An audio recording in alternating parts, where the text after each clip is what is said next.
with MiningIR. We are here at the PDAC convention. This is the 2018 convention in Toronto. This is the largest convention of its kind in the mining industry, and with me is Lachlan from Globe 24/7, a different type of industry than what we've seen at this conference so far. Lachlan, thank you so much for joining me today. Thanks very much, Tia, for having me. Now, can you tell us a little bit about Globe 24/7 and what you're all about? So Globe 24/7 started 15 years ago. We started as a HR consulting firm, predominantly in the Australian mining industry. When the market started to grow, some of our clients moved into beyond the shores of Australia, into Asia Pacific and Africa. And we went with them to help support them set up operations in some of those more developing countries around the world. Lachlan, is your company more of a boutique style firm, or are you guys pretty big? Well, we've been growing over the last few years, and especially in the last probably 4 or 5 years we've grown. We've now got staff in 13 different countries around the world. We've got 4 regional hubs. Those are Perth, Manchester, Toronto here, and Bogota in Colombia.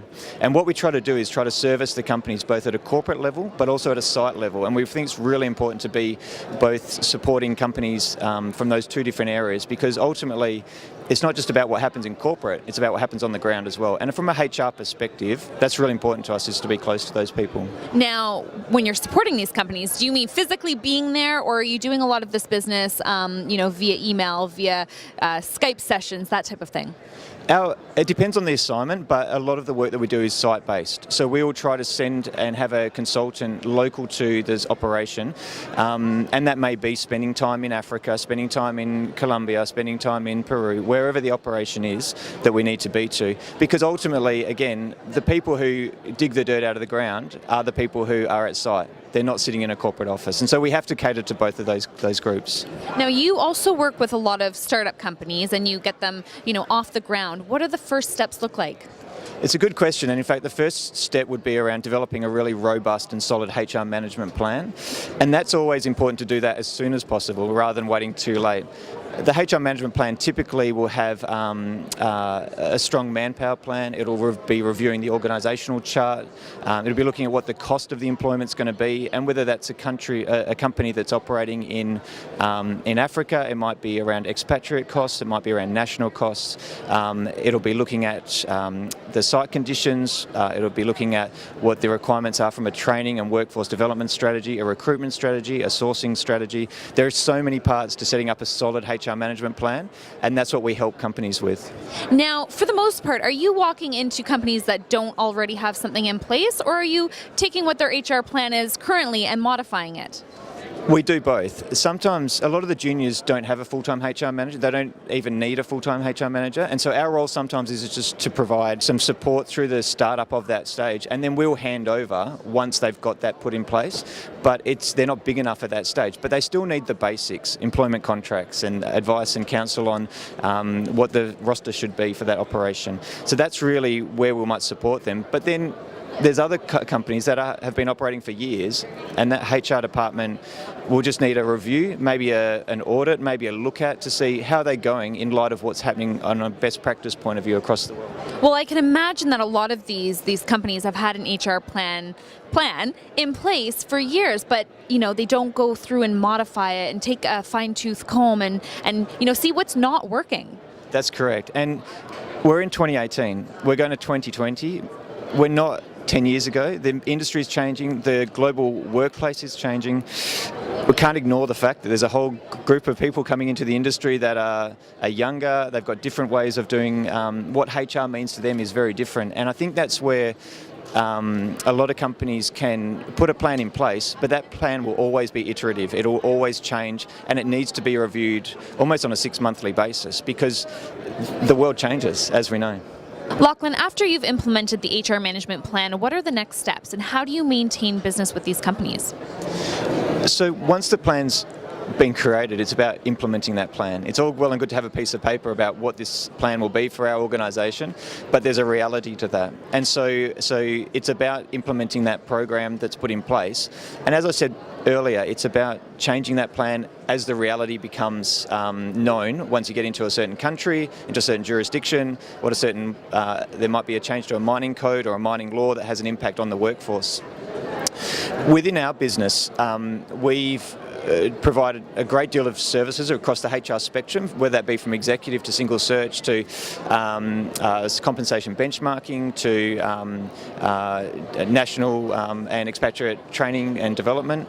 And one of the things that we will try to do with an organisation is support them through not just the ramp-up phase, but when they're in operations as well, because things like retention become an issue, things like around benchmarking themselves against their peers becomes important, turnover becomes important, those kind of things. And so what we have done is try to grow that service offering within our business to make sure that we're providing the solutions at whatever phase of their life cycle that they're at. Well, I'm sure many companies, they're always looking to grow, and with that comes change within their structure. And so I'm sure that's where you guys can come in and help with that process.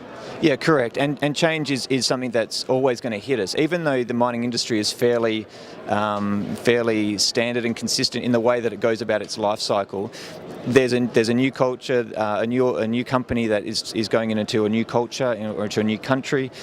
Some countries are new. You look at Argentina, for example, the growth that we've seen there. In Guinea, there's 6 projects that are being developed at the moment, and that's a country who now has faced with employment questions around how we're going to staff up, how we're going to train the local workers, how we're going to nationalise this industry. We believe that our success in the HR sphere is really important to help their success. I've got this very strong view that HR needs to be commercial. It needs to think about what are we doing as a HR organisation and a HR department and a HR function to help these guys get as much dirt out of the ground or sell as many widgets as what they need to sell. And so HR has to be a value add proposition. It can't just be about a reactive approach to HR. It needs to be far more proactive and be really involved in the activities of that operation. Lachlan, I heard that you recently launched a new company under Globe 24/7. Can you tell us a little bit about it? Sure. So last year we launched a company called Globe Competency Assurance, and really what Globe CA is a company that we've been looking to set up for about the last 5 years. In the work that we are involved in, particularly in developing countries, the training and workforce development piece is critical to a success of a mining company operating in that jurisdiction. Some companies will do that really well, and other companies will struggle with how do we do that. And Globe CA is our solution to that problem. So we work very closely with mining companies around the world to provide support for training and developing local workforces. An example of that is we're working with a company at the moment in Argentina, and that company is establishing a brand new mine.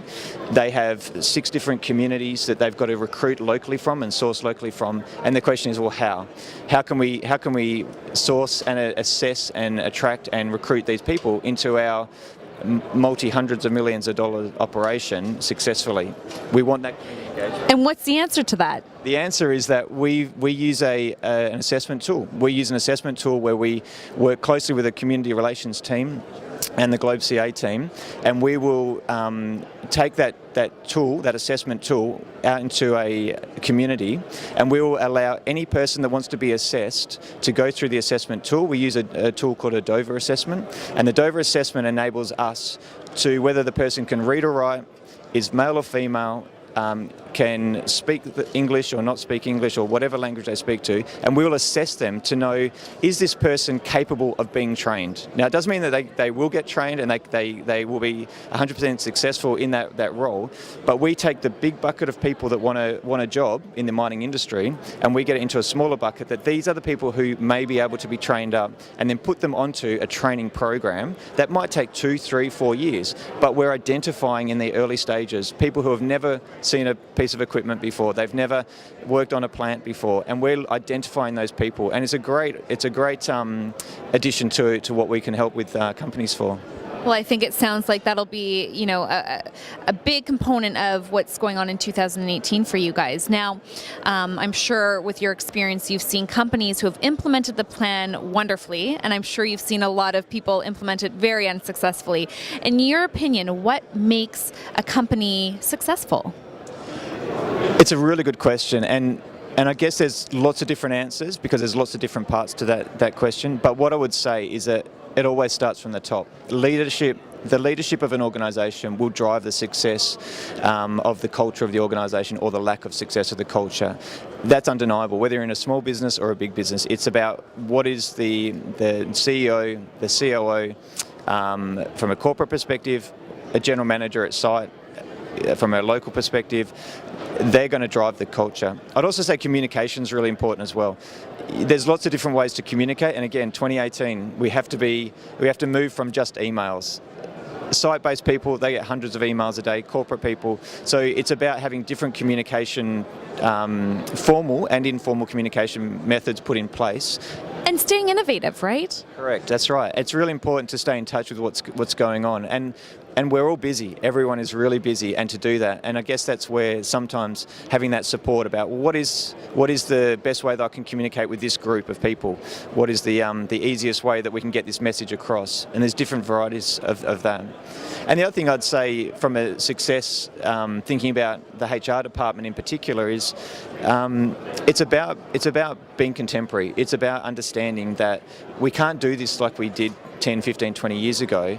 I remember I worked in an organisation, and one of the things that the HR manager at the time did was rumour of the month. And so every month we would have the HR manager would get up and he would present 3 or 4 key rumours that he'd heard in the organisation and then challenge those rumours. And it was great, because that's what I mean by being proactive. It's about saying, okay, we know we've heard these things, but now it's about, this is the truth. Correct. Lachlan, what advice would you give to an HR manager that's looking to add value to their organization? The first thing I'd say is understanding their role within the context of that organisation, understanding what it is that's important to the operation or the company or the site that is operating in that market. Because once they understand that, they can know what do they need to do to support that. As I said earlier, it's about sitting at the seat. It's about being proactive. It's not trying to put out fires, but prevent the fires from starting. And that's really an important component. And I think that's where good HR people, they take that on board. Unfortunately, with HR people, they get very busy very quickly, and it's very hard to lift their heads and look around even within their own organisation. Are they doing a good job? Do they need to improve in this particular area? Because it's so busy. As soon as that door opens at 6 a.m. in the morning, there's a person standing there, and it doesn't end until 6 o'clock at night. So what we do sometimes to support those companies is to take that aerial view and come into an organisation and spend just sometimes a few days, sometimes an extended period of time, to review and assess what they're doing from a HR practices point of view, and to then provide them some insights as to what best practices could be.